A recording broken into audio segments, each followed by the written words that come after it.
Gracias.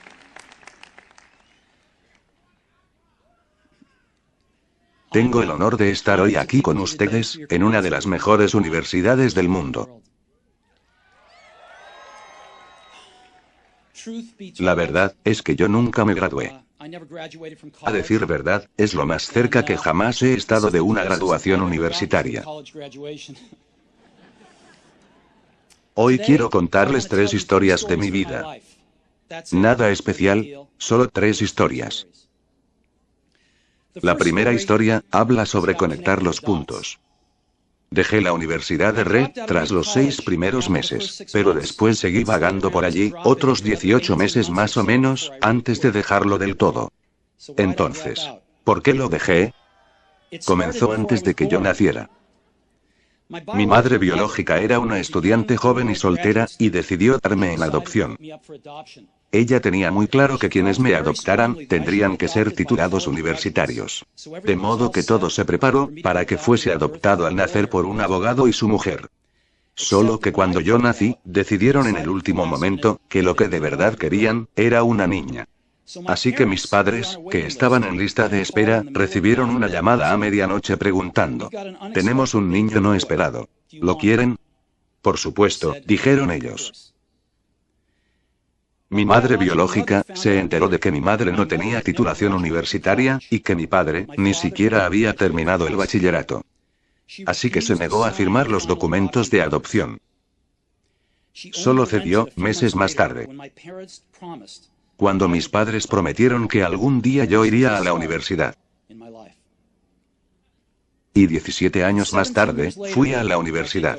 Pero de forma descuidada, elegí una universidad, que era casi tan cara como Stanford. Y todos los ahorros de mis padres, de clase trabajadora, los estaban gastando en mi matrícula.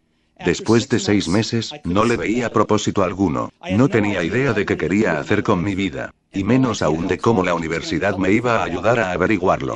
Y me estaba gastando todos los ahorros que mis padres habían conseguido a lo largo de su vida. Así que decidí dejarlo, y confiar en que las cosas saldrían bien. En su momento, me dio miedo. Pero en retrospectiva, fue una de las mejores decisiones que nunca haya tomado. En el momento en el que lo dejé, ya no fui más a las clases obligatorias que no me interesaban. Y comencé a meterme, en las que parecían interesantes. No era idílico. No tenía dormitorio, así que dormía en el suelo de las habitaciones de mis amigos. Devolvía botellas de Coca-Cola, por los 5 centavos del envase, para conseguir dinero para comer. Y caminaba, más de 10 kilómetros, los domingos por la noche, para comer bien una vez por semana, en el templo de los Hare Krishna. Me encantaba. Y muchas cosas con las que me fui topando, al seguir mi curiosidad e intuición, resultaron no tener precio más adelante. Les daré un ejemplo. En aquella época, la Universidad de Red ofrecía la que quizá fuese la mejor formación en caligrafía del país. En todas las partes del campus, todos los pósters, todas las etiquetas de los cajones, estaban bellamente caligrafiadas a mano. Como ya no estaba matriculado, y no tenía clases obligatorias, decidí asistir al curso de caligrafía, para aprender cómo se hacía. Aprendí cosas sobre el serif, y tipografía sans serif, sobre los espacios variables entre letras, sobre qué hace realmente grande a una gran tipografía. Era suficientemente bello, histórica, y artística. De una forma que la ciencia no puede capturar. Y lo encontré fascinante. Nada de esto tenía, ni la más mínima esperanza de aplicación práctica en mi vida. Pero 10 años más tarde, cuando estábamos diseñando el primer ordenador Macintosh, todo eso volvió a mí. Y diseñamos el Mac, con eso en su esencia. Fue el primer ordenador con tipografías bellas. Si nunca me hubiera dejado caer por aquel curso concreto en la universidad, el Mac jamás habría tenido múltiples tipografías, ni caracteres con espaciado proporcional. Y como Windows no hizo más que copiar el Mac, es probable que ningún ordenador personal los tuviera ahora. Si nunca hubiera decidido dejarlo, no habría entrado en esa clase de tipografía. Y los ordenadores personales no tendrían la maravillosa tipografía que poseen. Por supuesto, era imposible conectar los puntos mirando hacia el futuro cuando estaba en clase. Pero fue muy claro al mirar atrás, 10 años más tarde. De nuevo. No puedes conectar los puntos hacia adelante, solo puedes hacerlo hacia atrás. Así que tienes que confiar en que los puntos se conectarán alguna vez en el futuro. Tienes que confiar en algo. Tu instinto, el destino, la vida, el karma, lo que sea. Porque creer que los puntos se unirán, te darán la confianza de confiar en tu corazón. Esta forma de actuar nunca me ha dejado tirado. Y ha marcado la diferencia en mi vida. Mi segunda historia es sobre el amor y la pérdida. Tuve suerte. Supe pronto en mi vida que era lo que más deseaba hacer. Watts y yo creamos Apple en la cochera de mis padres cuando tenía 20 años. Trabajamos mucho, y en 10 años Apple creció de ser solo nosotros dos, a ser una compañía valorada en $2.000 millones y 4.000 empleados. Hacía justo un año que habíamos lanzado nuestra mejor creación, el Macintosh. Un año antes y hacía poco que había cumplido 30. Y me despidieron. ¿Cómo te pueden echar de la empresa que tú has creado? Bueno, mientras Apple crecía, contratamos a alguien que yo creía muy capacitado para llevar la compañía junto a mí, y durante el primer año más o menos las cosas fueron bien, pero luego nuestra perspectiva del futuro comenzó a ser distinta y finalmente nos apartamos completamente. Cuando eso pasó, nuestra junta directiva se puso de su parte, así que a los 30 estaba fuera y de forma muy notoria. Lo que había sido el centro de toda mi vida adulta se había ido, y fue devastador. Realmente no supe qué hacer durante algunos meses. Sentía que había dado de lado a la anterior generación de emprendedores, que había soltado el testigo en el momento en que me lo pasaban. Me reuní con David Packard de HP, y Bob News de Intel, e intenté disculparme por haberlos fastidiado tanto. Fue un fracaso muy notorio, e incluso pensé en huir de Silicon Valley, pero algo comenzó a abrirse paso en mí. Aún amaba lo que hacía. El resultado de los acontecimientos en Apple no había cambiado eso ni un ápice. Había sido rechazado, pero aún estaba enamorado. Así que decidí comenzar de nuevo. No lo vi así entonces, pero resultó ser que el que me echaran de Apple fue lo mejor que jamás me pudo haber pasado. Había cambiado el peso del éxito por la ligereza de ser de nuevo un principiante, menos seguro de las cosas. Me liberó para entrar en uno de los períodos más creativos de mi vida. Durante los siguientes 5 años, creé una empresa llamada Next, otra llamada Pixar, y me enamoré de una mujer asombrosa que se convertiría después en mi esposa. Pixar llegó a crear el primer largometraje animado por ordenador, Toy Story, y es ahora el estudio de animación más exitoso del mundo. En un notable giro de los acontecimientos, Apple compró Next, y yo regresé a Apple, y la tecnología que usamos en Next es el corazón del actual renacimiento de Apple. Y Lauren y yo tenemos una maravillosa familia.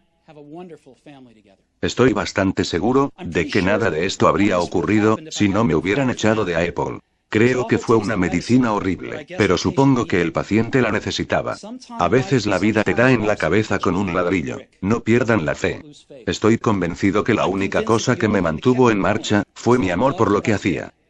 Tienen que encontrar qué es lo que aman, y esto vale tanto para el trabajo como para lo que aman. El trabajo va a llenar gran parte de sus vidas, y la única forma de estar realmente satisfecho es hacer lo que consideren un trabajo genial, y la única forma de tener un trabajo genial es amar lo que hagas. Si aún no lo han encontrado, sigan buscando, no se conformen. Como en todo lo que tiene que ver con el corazón, lo sabrán cuando lo hayan encontrado. Y como en todas las relaciones geniales, las cosas mejoran y mejoran según pasan los años.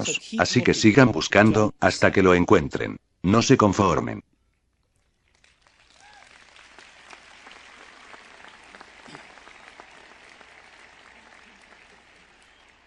Mi tercera historia es sobre la muerte. Cuando tenía 17 años, leí una cita que decía algo como: si vives cada día como si fuera el último, algún día tendrás razón. Me marcó. Y desde entonces, durante los últimos 33 años, cada mañana me he mirado en el espejo y me he preguntado: si hoy fuese el último día de mi vida, ¿querría hacer lo que voy a hacer hoy? Y si la respuesta era no, durante demasiados días seguidos, sabía que necesitaba cambiar algo. Recordar que voy a morir pronto es la herramienta más importante que haya encontrado para ayudar a tomar las decisiones de mi vida. Porque prácticamente todo, las expectativas de los demás, el orgullo, el miedo al ridículo o el fracaso, se desvanece frente a la muerte, dejando solo lo que es verdaderamente importante. Recordar que vas a morir es la mejor forma que conozco de evitar la trampa de pensar que tienes algo que perder. Ya estás desnudo. No hay razón para no seguir tu corazón. Hace casi un año me diagnosticaron cáncer. Me hicieron un chequeo a las 7:30 de la mañana, y mostraba claramente un tumor en el páncreas. Ni siquiera sabía que era el páncreas. Los médicos me dijeron que era prácticamente seguro un tipo de cáncer incurable. Y que mi esperanza de vida era de 3 a 6 meses. Mi médico me aconsejó que me fuese a casa, y dejara zanjados mis asuntos. Forma médica de decir, prepárate a morir. Significa intentar decirles a tus hijos en unos pocos meses, lo que ibas a decirles en 10 años. Significa asegurarte de que todo queda atado y bien atado. Para que sea tan fácil como sea posible para tu familia. Significa decir adiós. Viví todo un día con ese diagnóstico. Luego, a última hora de la tarde, me hicieron una biopsia, metiéndome un endoscopio, por la garganta, a través del estómago y el duodeno. Pincharon el páncreas con una aguja para obtener algunas células del tumor. Yo estaba sedado, pero mi esposa, que estaba allí, me dijo que cuando vio las células al microscopio, el médico comenzó a llorar. Porque resultó ser una forma muy rara de cáncer pancreático, que se puede curar con cirugía. Me operaron. Y ahora estoy bien.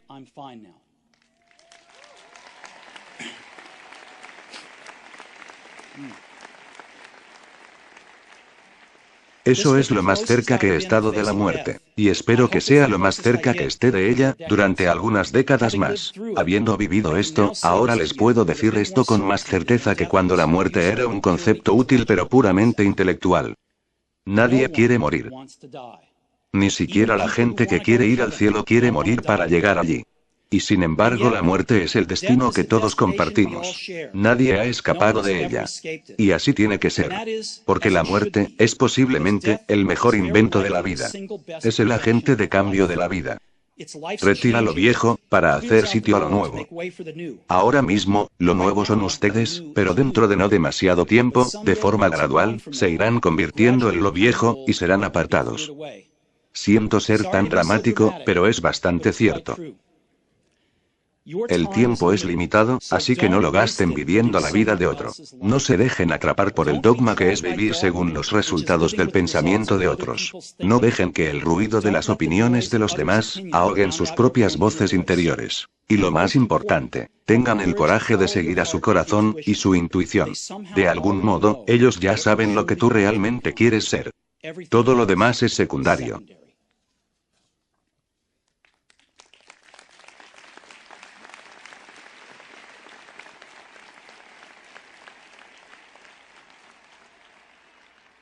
Cuando era joven, había una publicación asombrosa llamada The World Era Catalog.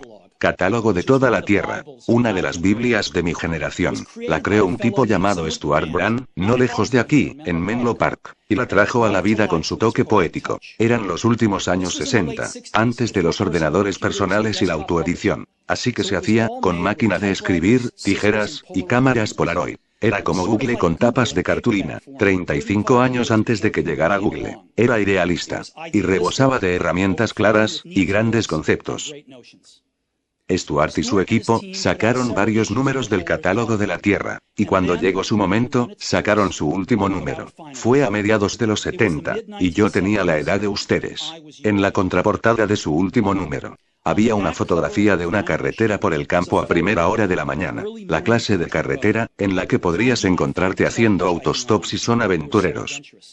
Debajo de ella estaban las palabras: sigue hambriento, sigue alocado. Era su último mensaje de despedida. Sigue hambriento, sigue alocado. Y siempre he deseado eso para mí. Y ahora, cuando ustedes se gradúan para comenzar de nuevo, les deseo eso. Sigan hambrientos. Sigan alocados. Muchas gracias a todos, súbditos.